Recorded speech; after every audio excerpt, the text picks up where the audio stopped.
Niadtong Abril 24, 2025, mainitong giabi-abi ni Mayor Joseph Ferniola ug ni Vice Mayor Engineer Jefisto Pagar Jr. sa lungsod sa Hagna sila Dr. Eng-Meng Wu, Senior Managing Advisor sa EduConnect Southeast Asia, uban ang iyang asawa nga si Professor Cheng-Meng Lu, ug uban pang tinahod nga bisita sa usa ka courtesy call nga gimugna uban ang Vice Mayors League of the Philippines. Ang panagtagbo nagtumong sa pagpalig-on sa panagiusa ug sa pagpanday og mga posibilidad sa pakigtambayayong alang sa maayong pangagamhanan ug inklusibong kalambuan. Gilibutan kini sa pakighimamat sa mga opisyales sa lungsod ug benchmarking sa mga representante sa Hindang Leyte, samtang nakig-uban usab ang magtiayong Jerry Kibilan, writer sa libro nga One Man Selling Change.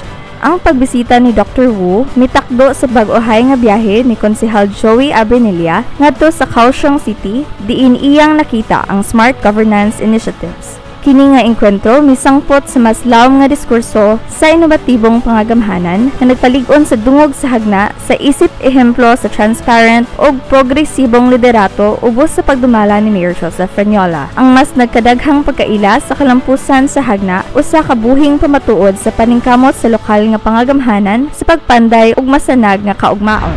Kini sa Samantha Q alang sa LGU Hagna News.